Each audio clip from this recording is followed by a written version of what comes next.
हिंदी में यूपीएससी की तैयारी से संबंधित प्रोग्राम्स को देखने के लिए सब्सक्राइब करें स्टडी IQIAS हिंदी। जिंदगी में कभी भी आपको लगे कि आप थक गए हैं, हार गए हैं, संशय की स्थिति में हैं, दुविधा की स्थिति में हैं कि जिंदगी आगे कैसे बढ़ेगी, तो एक पंक्ति मैं आपको पढ़ दे रहा हूं, उसको जरूर याद कर लीजिएगा। शक्ति की करो मौलिक कल्पना। राम की शक्ति पूजा की ये पंक्तियां अपने आप में एक जिंदगी के स्वर जैसी लगती हैं, जो आपकी जिंदगी को एकदम कचोट के कहें कि बहुत कुछ है प्राप्त करने के लिए।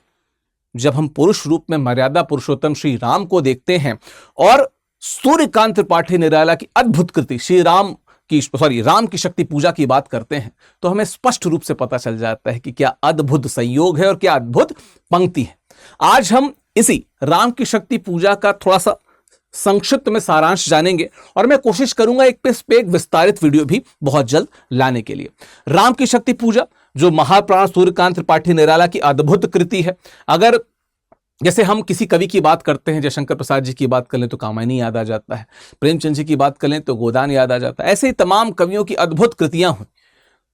यो तो महाप्राण निराला की बहुत सारी कृतियां, बहुत सरोज स्मृति की बात कर लें या तमाम कृतियों की बात कर लें, लेकिन राम की शक्ति पूजा जो आपके यूपीएससी के ऑप्शनल के सिलेबस में भी है, वो एक अद्भुत वाहिद ऐसी रचना है जो अपने आप में किसी भी संशयग्रस्त या दुखी व्यक्ति के जीवन में ऊर्जा का संचार कर दे। इसी राम की शक्ति पूजा पे आज हम एक जिसे कहते हैं समरी नोट हम देखेंगे। कोशिश करूंगा इस पे एक विस्तारित वीडियो भी जल्द ना हो, लेकिन इस वीडियो को जरूर देखिएगा क्योंकि संक्षिप्त में इससे बेहतर वीडियो शायद आपको न मिले। ठीक है, एक और बात, निराशा से विजय की जो महाकाव्यात्मक यात्रा है उसके ग्लिम्स आपको आज जरूर मिल जाएंगे। ठीक है, और हम जरूर देखेंगे कि आधुनिक काल में जो छायावाद के 4 प्रमुख स्तंभों में से एक अद्भुत महाप्राण स्तंभ है निराला, किस प्रकार से मर्यादा पुरुषोत्तम श्री राम को आम मनुष्यों के समक्ष खड़ा करते हैं और आम मनुष्यों को कहते हैं कि अगर ये यानी कि आपके आराध्य अगर दिक्कत में पड़ने के बाद एक सफल राह चुन सकते हैं, इस दिक्कत से निकल सकते हैं, तो आप क्यों नहीं। अंत तक जरूर जुड़िएगा। मेरा टेलीग्राम है, आप स्कैन करके जुड़िए। यहां पे इंस्टाग्राम है, स्कैन करके आप यहां पर जुड़ सकते हैं। इसके अलावा बस शॉर्ट में बताता चलूं, बाद में विस्तार से बताऊंगा कि इस समय चूंकि स्टडी IQ में चल रही है रैंक बूस्टर सेल, तो हिंदी साहित्य का जो नया बैच है उसमें भी आपको मैक्सिमम यानी कि हाफ डिस्काउंट 50% डिस्काउंट मिल जाएगा विकास लाइफ कोड के साथ में। और जब आप इस बैच से जुड़ेंगे तो ये 16 फरवरी से बैच शुरू हो रहा है, 8-9 दिन इसमें एडमिशन चलेगा, तो कोशिश कीजिए कि जल्दी जुड़ जाइए ताकि आपको डिस्काउंटेड प्राइस मिल सके। ठीक है, चलिए आ जाते हैं विषय पे। 1899 में पश्चिम बंगाल में जन्म होता है, बेसिकली बंगाल में जन्म होता है सूर्यकांत त्रिपाठी निराला जी का। 1961 में उनकी मृत्यु होती है। इस दौरान जिंदगी जो उनकी थी वो विभिन्न प्रकार के संशयों से, दुविधाओं से ग्रस्त थी। बहुत से समीक्षकों का मानना है कि राम की शक्ति पूजा उनके खुद के सामर्थ्य का एक प्रकार से टेस्ट, जो उन्होंने अपने सामर्थ्य का समय समय पर टेस्ट दिया, जो संशयों का टेस्ट दिया, उसका ही परिणाम है। लेखन के तौर पे उसी का असर उस पर देखने को मिलता है। तो 1936 में ये जो राम की शक्ति पूजा है ये पब्लिश हुई। ठीक है, लंबी कविता, मतलब लगभग 312 के आसपास बोला जाए तो पंक्तियां हैं उसमें, है ना। कहा जाता है कि जो आधुनिक हिंदी में एक मैग्नम ओपस मोमेंट था, जो एक अद्भुत महनीय कार्य या अद्भुत महनीय कार्य वाला जो सेक्शन था कि इससे पहले, इससे बेहतर, इससे उदार, इससे उदात्त, इससे महनीय कविता इस उद्देश्य के साथ नहीं बनी, तो वो मैग्नम ओपस मोमेंट राम की शक्ति पूजा के साथ कहा जा सकता है। ठीक है, मूल विषय शक्ति का संधान, यह केवल राम रावण का युद्ध नहीं बल्कि जो हमारे मन का द्वंद्व होता है, जब हम संशयों से हार के, दुविधाओं से हार के बैठ जाते हैं तो हमें किसकी तरफ देखना चाहिए, ये कविता उसकी ही बात करती है। ठीक है, इस कविता की पृष्ठभूमि पौराणिक होते हुए भी इसका सत्य क्या है, जो आधुनिक मनुष्य है, हम आप है, हमारा आपका सत्य लिखी गई है। आज से लगभग आप देखेंगे तो ऑलमोस्ट 90 साल पहले लिखी गई, मतलब 90 वर्ष पहले दुनिया ने इस कविता को देखा। लेकिन बावजूद इसके मैं ये कहूंगा कि आज भी ये कविता उतनी ही प्रासंगिक है, उतना ही इसका महत्व है। ठीक है, तो 1899 में इनका जन्म होता है। ठीक है, 1916 में इनकी पहली जो रचना आती है जूही की कला, इसका मुक्त छंद का प्रवर्तन होता है। 1918 से 35 के बीच में इन्होंने अपनी पत्नी को खोया। अपनी बिटिया सरोज को खोया, और इस दौरान जिस एक और चीज को बहुत ज्यादा खोया वो यश जो इनको मिलना चाहिए था। खोया नहीं कहेंगे, वो जो साहित्य बिरादरी थी जिसने सेलेक्टिवली बहुत से साहित्यकारों को साइट किया, जो बौद्धिकता दिखाने का दंभ भरते हैं, उन्होंने जो इनको साइट किया, ये निश्चित तौर पे बड़े उत्तराधिकारी थे। कभी बाबा नागार्जुन की कविता पढ़िएगा, फटी लुंगी नग्न तन वाली, तो आपको पता चलेगा कि किस दर्द और किस कराह से गुजरे होंगे। खैर, बात करते हैं वापस से राम की शक्ति पूजा पे। तो कुछ लोग कहते हैं कि इस कविता का, जैसे रामविलास शर्मा का मानना है कि इस कविता का सत्य खुद कवि यानी कि सूर्यकांत त्रिपाठी निराला का सत्य है। आप यहाँ पे वॉइसेस भी दे सकते हैं, उनकी खुद की लेखनी जिस प्रकार से उन्होंने लिखा था, इसको मैंने इसमें इमेजेस के फॉर्म में जोड़ दिया है, थैंक्स टू एआई। तो सूर्यकांत त्रिपाठी निराला इसके रचनाकार हैं। लोग कहते हैं कि ये प्रतीक, चूंकि छायावाद प्रतीकों के माध्यम से बहुत प्रसिद्ध हुआ, प्रतीक और छायावाद आपस में सिंबॉलिक भी है कि प्रतीकों के माध्यम से कुछ कहना है कि मारो कहीं लगे वहीं। तो प्रतीक तो दिखते हैं, लेकिन एक जो छुपा हुआ प्रतीक है, ऐसा लगता है कि उनकी खुद से जिंदगी से भी जुड़ा हुआ है ना। अगर आप इसके कथानक को या नैरेटिव को देखें तो क्या होता है, शुरुआत उसकी होती है रवि हुआ अस्त। रवि अस्त होना मतलब जब व्यक्ति अंधकार से घिर जाता है, दुख से घिर जाता है, संशय से ग्रस्त करता है, हताशा में घिर जाता है। श्री राम भी हताशा में पड़ जाते हैं कि रावण के पास तो शक्ति है, हम कैसे उससे जीतेंगे, साक्षात शक्ति उनके पास में है। अब जब मैं शक्ति की बात कर रहा हूं तो आपको बताता चलूं कि हम जब शैव के बारे में जानते हैं, वैष्णव के बारे में जानते हैं, जो तीसरा वर्जन है वो शाक्त है, जो लोग शक्ति की पूजा करते हैं। और ये जिस रामायण पे आधारित है वो शाक्त यानी कि शक्ति को मानने वाले लोगों का ही रामायण। कमेंट बॉक्स में जरा बताते जाएंगे, बड़ा फेमस है, मतलब मुझे लगता है कि कम से कम 10वीं क्लास में तो मैंने उसका जिक्र किया है कि किस पे आधारित है। खैर, अब होता क्या है कि ये दुविधा, हताशा से वो संशय की स्थिति में आते हैं, आत्मसंघर्ष आता है कि क्या मैं जीत सकूंगा, और फिर वो आता है ना कि जानकी हाय उद्धार प्रिया का हो न सका। उनके अंदर का दुख होता है कि अपनी पत्नी को मैं नहीं बचा सका। मर्यादा पुरुषोत्तम श्री राम तुलसी के रामचरितमानस में अवतारी व्यक्तित्व है, लेकिन यहां पे एक सामान्य मनुष्य के समान दुखी है। लेकिन जब आप दुख की स्थिति में रहते हैं तो आप कहां जाते हैं, जैसे स्टडी आईक्यू है, अपने टीचर, अपने बड़े लोगों के पास जाते हैं। उसी प्रकार से उसी जो सेना थी, श्री राम की सेना थी, उसमें जामवंत है जो परामर्श देते हैं क्या कि शक्ति की करो मौलिक कल्पना, करो पूजा, आराधन का दृढ़ आराधन से दो उत्तर। अगर रावण जो मेलाफाइड इंटेंशन के साथ में, बुरी नीति के साथ में, बुरी नीयत के साथ में अगर वो शक्ति का अर्जन कर सकता है तो तुम्हारी नीयत तो बहुत अच्छी है, तुम तो शक्ति का बिल्कुल अर्जन कर सकते हो। उसने जो आराधना की उससे दुगनी और कड़ी आराधना करो, तुम भी शक्ति को प्राप्त कर सकते हो। तो क्या करते हैं, वो कहते हैं कि 108 नील कमलों की साधना की बात की, 108 नील कमल डेली वो क्या कहते हैं चढ़ाएंगे पुष्प उनके शक्ति के आह्वान के लिए। लेकिन फिर वही बात कि शक्ति भी टेस्ट करना चाहती थी कि जो व्यक्ति, हालांकि थे मर्यादा पुरुषोत्तम, लेकिन उनका भी टेस्ट होना जरूरी था।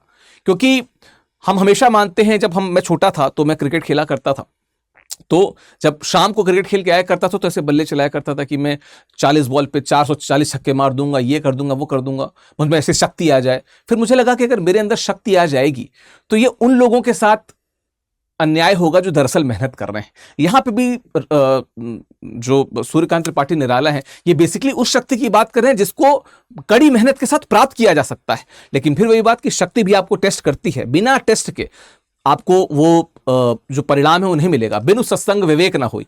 तो वही क्या करती हैं, वो कहती हैं एक परीक्षा लेते हैं, एक कमल जो नील कमल है उसको चुरा लेती हैं। अब दुविधा की स्थिति की अंतिम दिन है, बस एक प्रयास हम दूर है, एक कदम दूर है, कैसे किया जाए इसको पार। तो फिर वो कहते हैं कि मैं अपने जो राजीव, जो उनके नयन है, मैं अपने नयन जो कमल है मैं ये दान करूंगा, मैं इसको रखूंगा, ये मेरा 108वां नील कमल होगा। और जैसे ही वो अपने नयन कमलों को दान करने के लिए जाते हैं, तुरंत शक्ति प्रकट होती हैं। और क्या होता है, महाशक्ति वरदान देती है। तो जाहिर सी बात है कि ये यहां से शुरू होकर यहां तक इसका कथानक चलता है, इसके बाद की बात नहीं होती है। लेकिन इस बात को सुनिश्चित करती है कि अब श्री राम को रास्ता मिल गया है, श्री राम को पता है कि किस प्रकार से विजय प्राप्त करनी है। निराशा से आशा का यह जो दौर है ना, ये जो दुख से एक सुखद गोल की प्राप्ति का जो एक दौर है, इसको बड़े अच्छे से समझाया है और अद्भुत पंक्तियों के साथ समझाया है सूर्यकांत त्रिपाठी निराला जी ने। ठीक है, अगर आप कंपैरिजन करें तो जो परंपरागत राम आपको तुलसीदास के राम दिखेंगे वो क्या है, मर्यादा पुरुषोत्तम है, सर्वशक्तिमान है, संशयहीन है ना, अवतारी पुरुष है। लेकिन जब आप निराला के राम को देखेंगे तो वो आधुनिक मानव है, वो हताश भी होते हैं, संशयग्रस्त भी होते हैं, भावुक भी होते हैं, और अपनी पत्नी से उसी प्रकार से प्रेम करते हैं जैसा कलयुग में हम प्रेम को देखते हैं। ठीक है, चलिए अगर देखा जाए तो राम के जो युद्ध हैं, ठीक है, राम को अगर देखा जाए तो वो बाहर रावण से और भीतर अपने डर से, दोनों जगह से उनका युद्ध चल रहा है। बाहर वो रावण को देख के थोड़ा सा हताश हो रहे हैं कि यार उसके पास तो शक्ति है, और खुद से भी हताश हो रहे हैं कि क्या अपनी जो जीवन संगनी है, अपनी जो प्रेयसी है, क्या उनको वो वापस ला पाएंगे, क्या वापस उनको जीत सकेंगे। ठीक है, यह आधुनिक मध्यम वर्गीय मनुष्य के संघर्ष को दिखाया है यहां पे इन्होंने। इसलिए हम कहते हैं कि जो आधुनिक मानव है उसको बहुत अच्छे से, बहुत अच्छे तरीके से वहां पे निरूपित किया है सूर्यकांत त्रिपाठी निराला, जिनको महाप्राण निराला कहते हैं। ठीक है, लिखा है ना कि स्थिर राघवेंद्र को हिला रहा फिर संशय, रह उठता जग जीवन में रावण जय भय।